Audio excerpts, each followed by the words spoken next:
Assalamualaikum Pak Tarjo. Waalaikumsalam. Bagaimana kabarnya Pak Tarjo hari ini? Alhamdulillah sehat. Alhamdulillah saya ya Pak.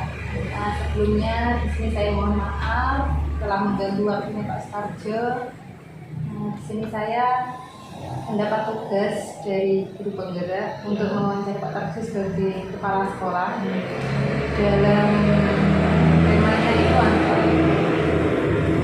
rujukan moral dan dilema etik dalam pengambilan keputusan seperti itu. Jadi prosesnya Pak Tarjo? Iya, terima kasih. Siap. Siap. Mari kita mulai. Setahu saya bisa saya ini. Iya. Saya siap. Iya. Sekolah kami biasanya untuk rentang waktu tertentu selalu menginventarisir sesuatu yang kami anggap sebagai suatu masalah, pun dalam hal personal, di dalam kesiswaan, atau umumnya dalam kebijaksanaan. Yang pertama, yang paling penting, kemudian yang paling cepat bisa dilaksanakan, yang ketiga potensi atau kemampuan yang kira-kira paling cepat untuk bisa menyelesaikan masalah itu. Misalnya seperti ini, dalam hal pengembangan guru itu ada dua dilema, yang dalam arti ini baik dan arti saya pribadi, untuk mengajak para guru itu untuk mengikuti inovasi pendidikan zaman sekarang, yaitu melalui media-media online. Dan yang kedua, tentu keinginan kami bahwa Bapak Ibu guru itu dapat mengajar atau dapat melaksanakan KBM yang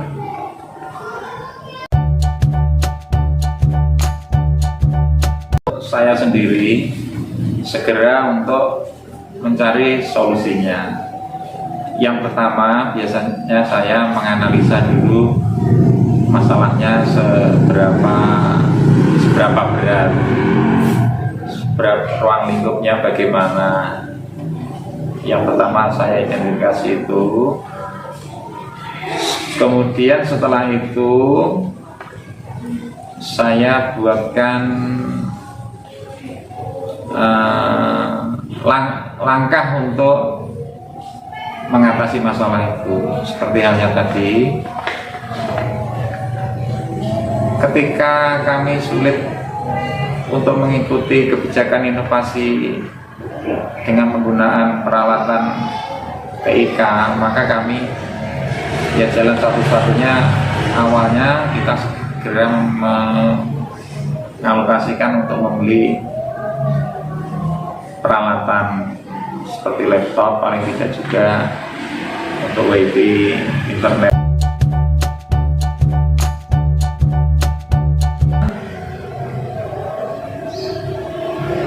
Keinginan saya atau mungkin para guru untuk secepatnya mengeksekusi atau segera mengatasi masalah, tidak berlarut-larut. Artinya bahwa dilema itu harus segera diputuskan sebelum ada dilema. Pertama, seperti tadi, harus segera diselesaikan, karena sebelum bertambah yang lain maka akan banyak. Yang kedua,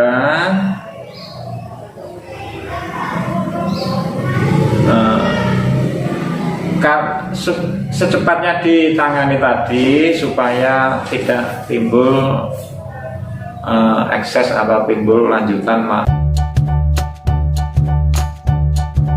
yang saya sampaikan tadi. Jadi selalu menginventarisir semua dilema-dilema, atau katakanlah itu dilema atau masalah. Jadi selalu menginventarisir, artinya dibukukan beberapa hal tadi.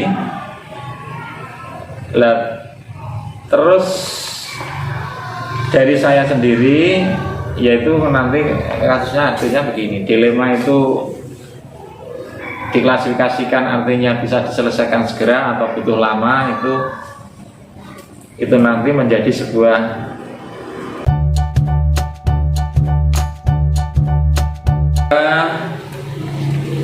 keputusan. Karena kami di sekolah suatu tim, maka ini perlu dikomunikasikan. Artinya di samping saya sendiri membuat suatu perencanaan, ini kalau saya juga melibatkan Bapak Ibu guru untuk juga memberikan masukan-masukan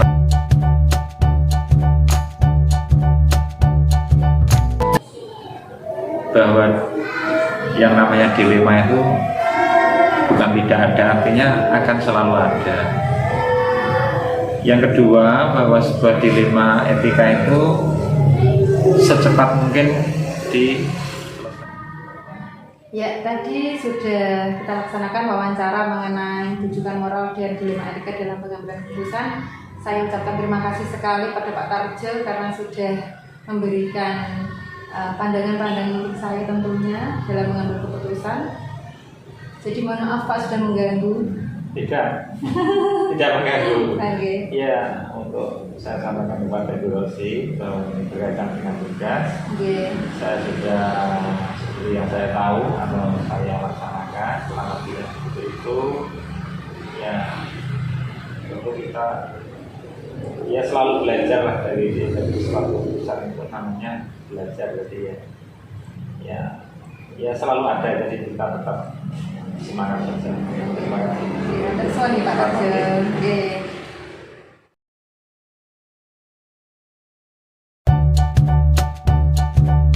Assalamualaikum. Waalaikumsalam. Bu Rosi. Niku ada tugas dari program Bunda ya mewawancarai kepala sekolah yang di SD seperti itu. Oh ya, monggo.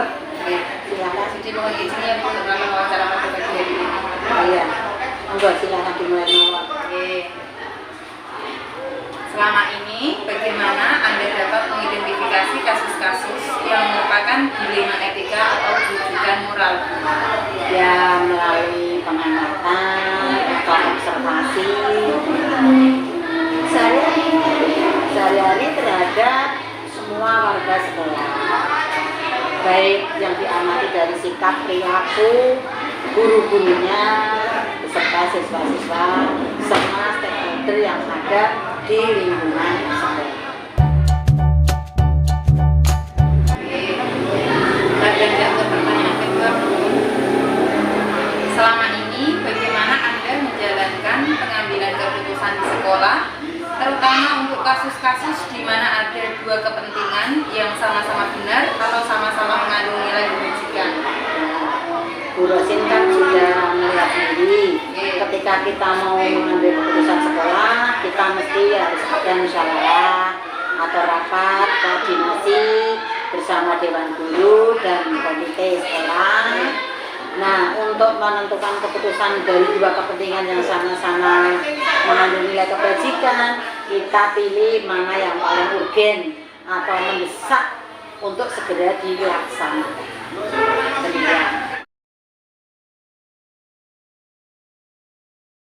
Jadi tadi berdasarkan kepentingan yang mendesak seperti itu ya, Bu? Iya. Kemudian yang ketiga, langkah-langkah atau prosedur seperti apa yang biasa Ibu gunakan atau lakukan selama ini? Ya, bersama Dewan Guru dan komite tadi kan kita musyawarah, melakukan koordinasi itu kita bersama-sama dengan mereka itu mengidentifikasi masalah terus kemudian menentukan akar masalah, merumuskan permasalahannya tadi, kemudian merencanakan kegiatan yang selanjutnya dilanjutkan dengan pelaksanaan kegiatan dan evaluasi. Dimulai dari perencanaan ya. Kemudian hal-hal apa saja yang selama ini Ibu anggap efektif dalam pengambilan keputusan keputusan pada kasus-kasus dilema etika? Ya, secara efektif kita harus banyak komunikasi, koordinasi, dan kolaborasi, dan tidak lupa tentu keteladanan. Kemudian, hal-hal apa saja yang selama ini merupakan tantangan dalam pengambilan keputusan pada kasus-kasus dilema etika? Ya, dalam mengambil keputusan mestinya ada tantangan itu Bu Rosin. Dari internal sendiri, berupa tantangan internal itu kan mungkin ketika kita melakukan musyawarah atau koordinasi bersama Dewan Guru, kan tidak semua Dewan Guru itu langsung serta-merta menyetujui. Mungkin ada yang kurang setuju, namun kan kita menggunakan suara terbanyak, akhirnya ya yang kurang setuju harus berdasarkan suara terbanyak harus menerima keputusan. Itu sebuah tantangan internal. Kenapa dikatakan tantangan? Mungkin nanti pada saat pelaksanaannya dari stakeholder yang kurang setuju tadi ya mungkin akan cuek atau bagaimana, tidak mendukung atau tidak respon kepada kegiatan yang kita canangkan. Itu. Kemudian ada juga faktor eksternalnya. Faktor eksternalnya ya dari murid. Mungkin ada yang kurang mendukung dengan program kegiatan sekolah itu. Anaknya mungkin terlibat di dalam kegiatan, orang tuanya di rumah nggak ada respon, cuma begitu aja, nggak peduli terhadap apa kebutuhan putra-putrinya. Itu faktor eksternal. Kemudian, apakah Ibu memiliki sebuah tata kala atau jadwal tertentu dalam sebuah penyelesaian kasus dilema etika? Apakah Ibu langsung menyelesaikan di tempat atau memiliki sebuah jadwal untuk menyelesaikannya? Bentuk atau prosedur seperti apa yang Ibu jalankan? Ya tentunya kita punya planning kok Bu. Kita punya planning, misalkan ada suatu permasalahan yang kaitannya dengan etika tadi, kita agendakan dulu. Terus kita menentukan waktu yang tepat kapan kita melakukan musyawarah atau koordinasi.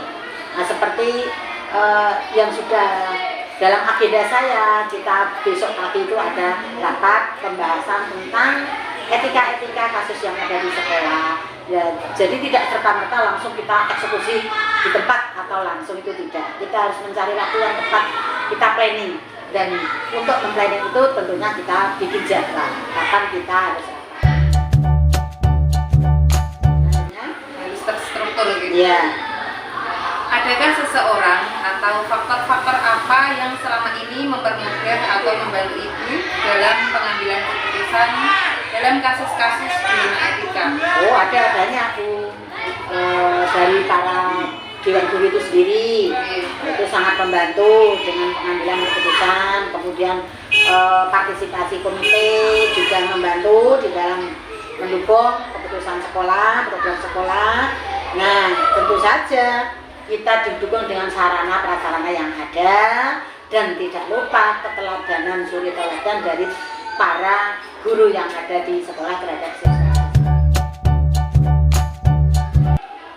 Dari semua hal yang telah disampaikan, pembelajaran apa yang dapat Ibu petik dari pengalaman Ibu mengambil keputusan dilema etika?